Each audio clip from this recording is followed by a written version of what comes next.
Alright, let's go. Act 3. The fish slams into my face again. I go down hard, hitting And the these deck are of so long, huh? ship. 20 minutes each or some shit. Holy hell. Okay, last one is 4 minutes, but yeah. Up until then, Jesus Christ. Alright. Big iron cuffs dig into my wrists. I'm hauled back upright and forced to kneel alongside TF. Not that my legs would hold me if this pox-ridden mob made me stand. The massive slab-muscled bastard that hit me swims in and out of focus. Come on now, son, I slur. You're doing it all wrong.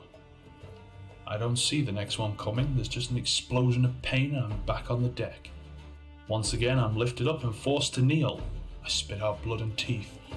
Then I grin. My old ma hits harder than you do, boy, and she's been dead and buried 5 years now.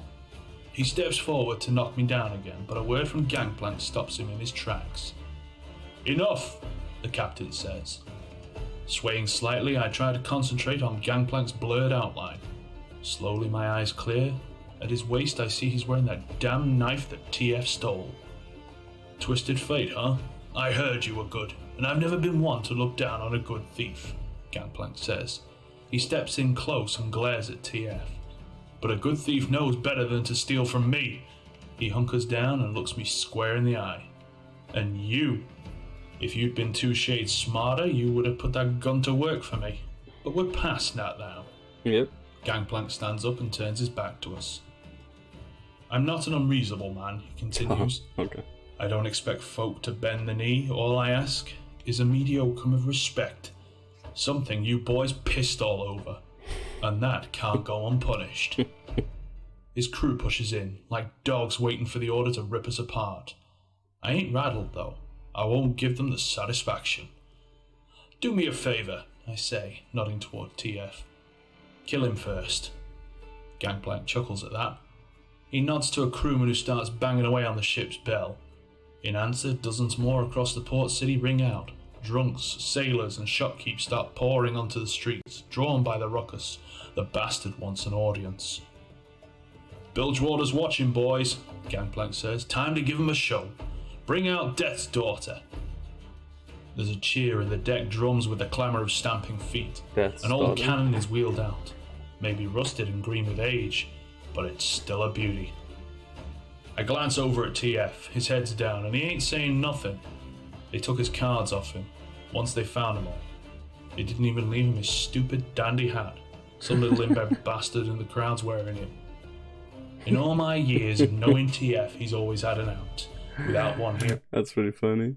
We even took his hat away and some asshole is wearing it somewhere. And now, he looks defeated. Good. Good. You're getting what you deserve, you son of a bitch, I snarl at him. He stares back at me. There's fire in him still. I ain't proud of how things went. You left me to rot, I interrupt. Me and the whole crew tried to break you out, and they died for it, he snaps back at me. We lost Colt, Wallach, the Brick, all of them just trying to save your stubborn ass. You made out all right, though, I reply. You know why? It's because you're a coward, and nothing you'll ever say can change that. My words hit him like a punch in the guts. He doesn't argue. The last glimmer of fight in him goes, and his shoulders slump. He's done. I don't think even TF is this good an actor. My anger fades. I feel tired suddenly. Tired and old. Everything went to hell and maybe we're both to blame, he says. I wasn't lying though. We tried to get you out. Doesn't matter. You believe what you want anyway. It takes a moment for that to sink in. It takes a moment longer to realise that I believe him. Damn me, he's right. I do things my way. Always have. Whenever I pushed it too far, he had my back. He was always the one with the out. But I didn't listen to him that day, and I haven't since. And now, I've killed us both. Suddenly, TF and I are yanked to our feet and dragged toward the cannon. Gangplank pats its muzzle like it's a prized hound. The Death's daughter's done well by me, he says. I've been wanting to give her a proper send-off. A heavy chain is dragged forward and sailors begin looping it around the cannon. I see now how this is going to pan out. TF and I are shoved back to back and the same chain is run around our legs and through our manacles. A padlock snaps shut, binding us to the chain. A boarding gate in the ship's bulwark slides open, and the cannons rolled into place in the gap. The wharfs and docks at Bilgewater are now packed with Gawkers here to see the show. Gangplank rests the heel of his boot on the cannon. "Well, I can't get us out of this one," TF says over his shoulder. "I always knew you'd get me killed one day." A laugh escapes my lips at that. It's been a long time since I laughed. We're dragged toward the edge of the ship like cattle to the slaughter. I guess this is where my story ends. I had a good run for a while there, but nobody's luck lasts forever. It's only then that I know what I should do. Carefully straining against my manacles, I reach into my back pocket. It's still there. The playing card TF dropped back in the warehouse. I'd aimed to shove it down his bastard throat. They check TF good for cards, but not me. I nudge him. Chained back to back, it's easy to hand the card to TF without being seen. I can feel him hesitate as I pass it to him. "You two will make a meagre tither, but you'll serve," says Gangplank. "Give the bearded lady my regards." With a wave to the crowd, Gangplank kicks the cannon over the side. It hits the dark water. The bearded lady. Is that like the Afterlife's woman or some shit? She has a beard. With a splash and sinks fast. The chain on the deck spools out after it. Now at the end, I believe TF. I know he tried everything to get me out, like he did all those times when we ran together. This time for once, I've got the out. At least I can give him that. "Get out of here." He starts going through the motion, spinning the card around his fingers. As the power starts to build, I feel an uncomfortable pressure in the back of my skull. I always hated being close to him when he did this trick. And then, he's gone. The chains binding TF drop to the deck with a crash, and there's shouts from the crowd. My chains are still locked tight. I ain't getting out of this, but it's worth it just to see the look on Gangplank's face. The cannon's chain yanks me off my feet. I hit the deck hard and grunt in pain. In an instant, I'm dragged over the edge of the boat. The cold water hits me, stealing my breath. Then I'm under, sinking fast, dragged down into the dark. The card Malcolm puts in my hand could easily get me to the wharf. I'm so close to shore, and from there the huge crowd's just perfect for me to vanish into. I could be off this rat's ass of an island inside an hour. This time, no one would ever find me. Then all I can see in my mind is his pissed off face disappearing into the depths. Son of a bitch. I can't leave him, not after last time. There's no running away from this, I know where to go. Pressure builds, and then I shift. In an instant, I'm right behind Gangplank, ready to make my move. One of his crew spots me. He looks baffled, like he's trying to figure out how I got there. While he thinks about it, I punch him square in the face. He collapses into a crowd of bewildered deckhands. They all turn on me with cutlasses drawn. Gangplank leads the attack, slashing straight at my throat. But I'm faster. In one deft move, I slide underneath the arcing steel and lift Gangplank's prized silver dagger from his belt. Behind me, I hear cursing that could split the mast in two. I leap to the deck, stowing the dagger in my breeches as the end of the chain tears towards the edge of the ship. I stretch and grab the last steel link just before it disappears overboard. The snap of the chain hauls me over the side, and now I realize what I've done. The water's coming at me fast. In that frozen moment, every single part of me wants to let go of the chain. Being a riverman who can't swim has plagued me my whole life. Now, it'll be the death of me.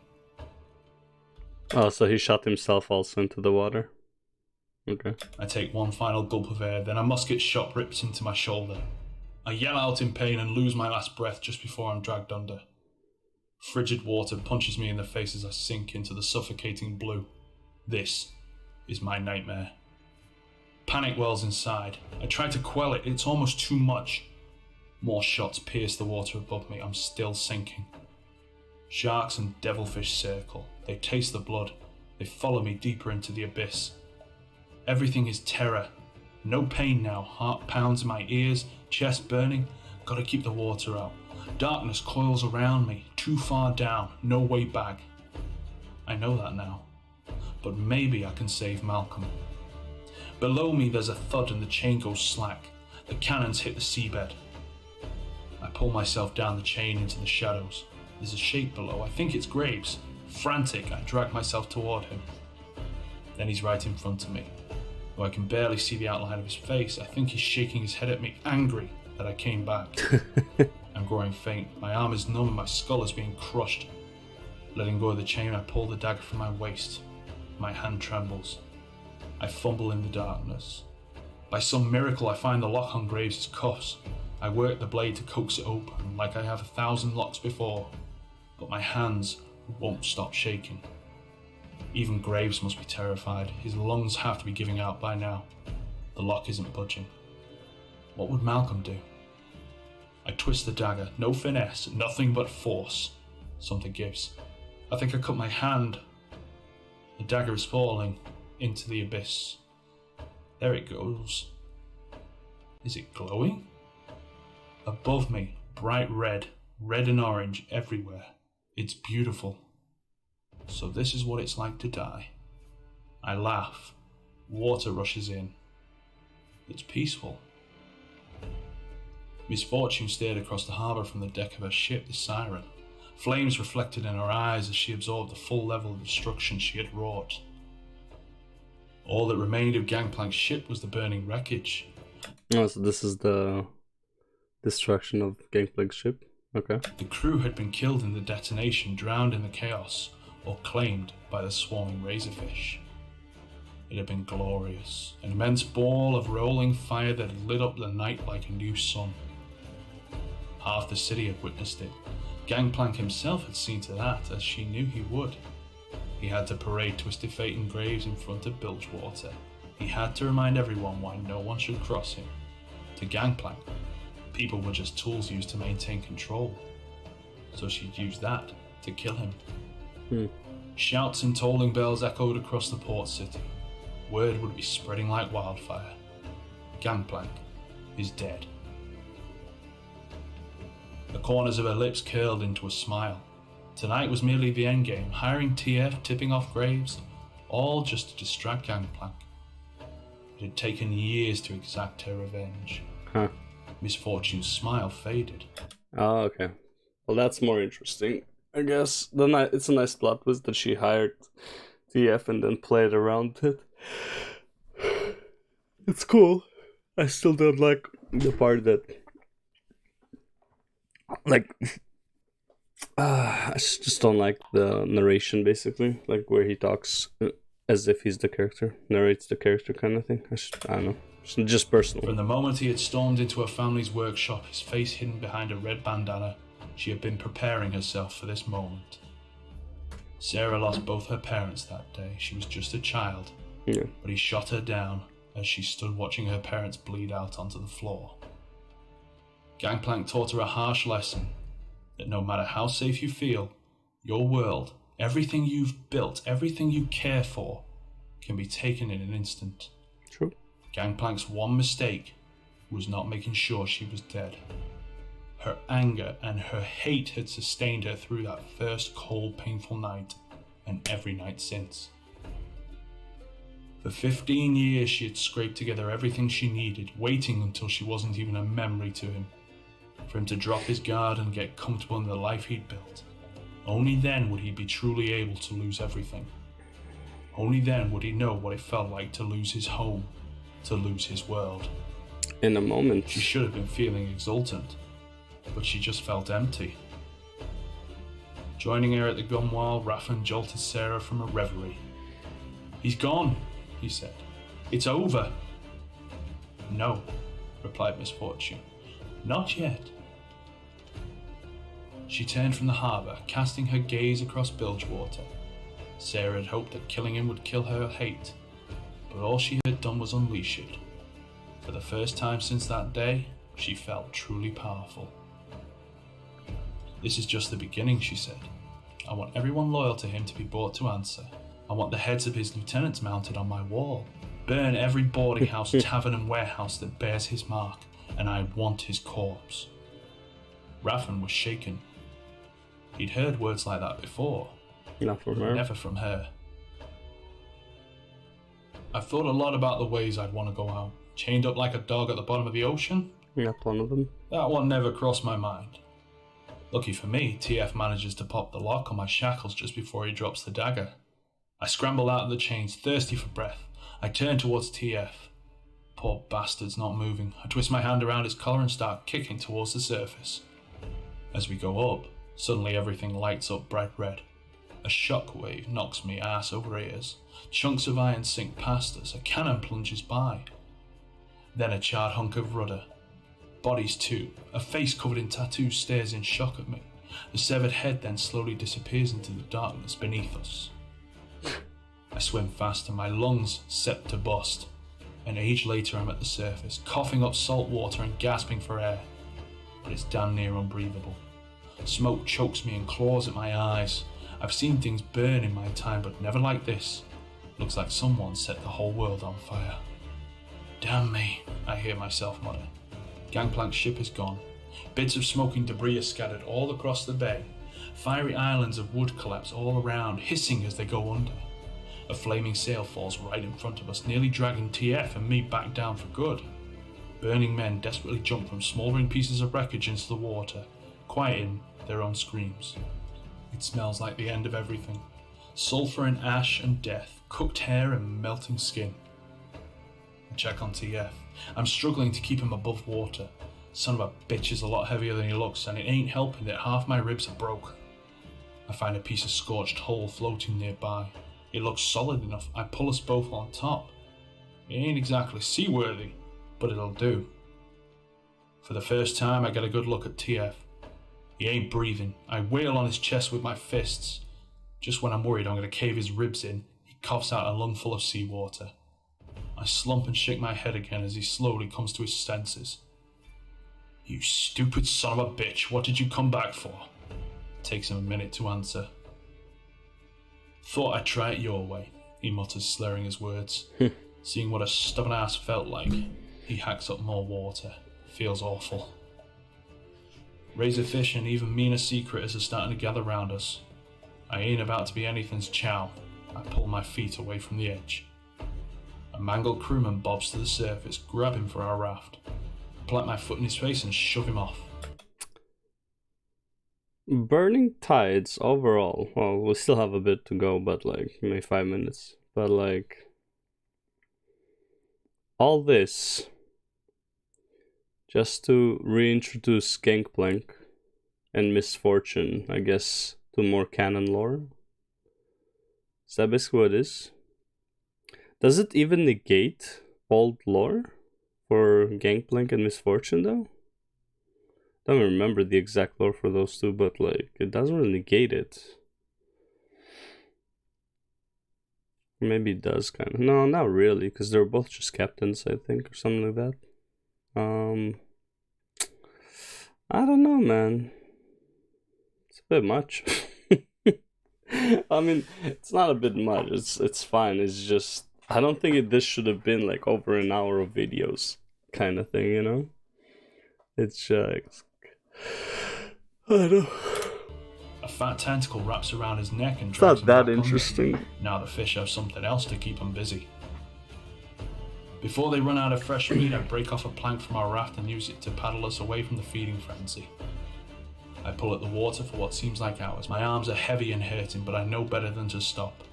Once I've put some distance between us and the massacre, I'll collapse onto my back. I'm spent like an empty shotgun shell as I look out over the bay. It's stained red with the blood of Gangplank and his crew. Not a survivor in sight. How am I still breathing?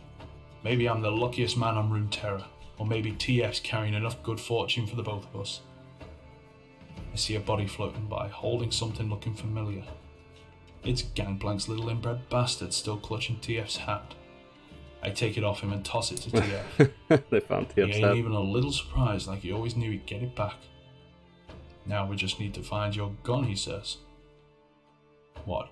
You itching to go back down there? I say, pointing to the deep. TF turns a funny shade of green. We ain't got the time. Whoever did this, they left Bilgewater without a boss, I tell him. It's gonna get ugly here. Fast. You telling me you can live without your gun? He asks. Maybe not, I say. But I know a really good gunsmith in Piltover. hilt over, he says, lost in thought. A lot of money flowing through there right now, I say. TF figures hard for a moment. Not sure about having you as a partner again. You're even dumber than you used to be, he finally answers. That's alright. I'm not sure about having a partner called Twisted Fate. Who the hell came up with that? Well, it's a damn sight better than my real name, TF laughs. Fair enough, I admit. I grin. It feels just like the old days. Then I go stone-faced and look him dead in the eye. Just one thing. You ever have mind to leave me holding the bag again, I'll blow your goddamn head off. No questions. Fate's laugh dies down, and for a moment he glares back at me. Then, after a while, he just smiles. We got a deal. Back on the road again, Mr. Bonnie and Mrs. Clyde. Oh god, that's Mrs. Clyde. Oh my god. Bonnie's the chick, not Clyde. Anyways, okay, cool. They're back together. Back together again. The crew, the boys are back in town. Alright, let's go for the last piece. Yeah, I'll just continue. Yeah. Bilgewater was devouring itself. The streets rang with the shrieks of the desperate and the dying. Fires burning in the lowly slums rained ash across the entire city. Control had been lost, and now every gang rushed to fill the power vacuum left by the fall of one man. A war had been started by the spread of 3 simple words. Gangplank is dead. Savage ambitions and petty grudges that had been festered for years were now being acted upon. On the docks, a crew of whalers ran down a rival fisherman. They skewered him with harpoons and left his body hanging from a trot line. At the highest peak of the island, tall, opulent gates that had stood since Bilgewater's founding were battered apart. A cowering ganglord was ripped from his bed by a rival. His mewling cries were silenced when his skull was dashed upon the handcrafted marble of his own front steps. Along the wharf, a fleeing redcap attempted to staunch a bloody head wound. He looked over his shoulder but could see no sign of his pursuers. The jagged hooks had turned on the caps. He had to get back to the safe house to warn his crew. He rounded the corner, screaming for his brothers to gather their arms and join him, but his thirst for blood dried in his throat. Standing in front of the redcap's own den was a band of hooks. Their blades dripped with gore. At their head, a wiry figure, barely a man, creased his pock-marked face with a vicious grin. The redcap had time to utter one last curse. Across the bay of a quiet back alley, a physician attempted to ply his trade. The gold he had been handed was plenty to buy his services and assure his silence. It had taken half an hour to peel the sodden coat from the slowing flesh of his patient's arm. Assuming his patient was Gangplank. The doctor had seen many horrific injuries before, but even he recoiled at the sight of the mangled limb. He paused for a moment, terrified of the response his next words would provoke. I'm sorry. I can't save your arm. Within the shadows of the candlelit room, the bloodied ruin of a man composed himself before staggering to his feet. His good hand shot out like a lash and wrapped around the throat of the quivering doctor. He lifted the surgeon slowly, measuredly off the floor and pinned him to the wall. For a terrible moment the brute stood impassively, considering the man in his grasp. Then, he abruptly dropped him. Lost in panic and confusion, the healer coughed violently as the shadowed mass strode to the back of the room, passing through the light of the surgeon's lantern. The patient reached for the top drawer of a well-worn cabinet. Methodically, the man opened each drawer, searching for what he needed. Finally, he stopped.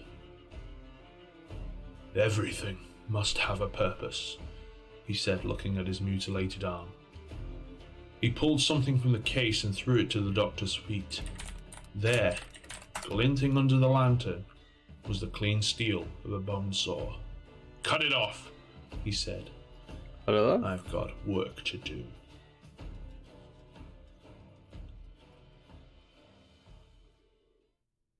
Welcome back, ladies. Right. I want to see. Does he not have his arm?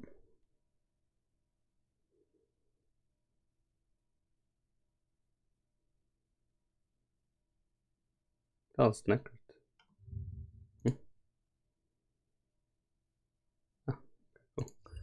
Let's see. Gangplank images. Does he not have his arm?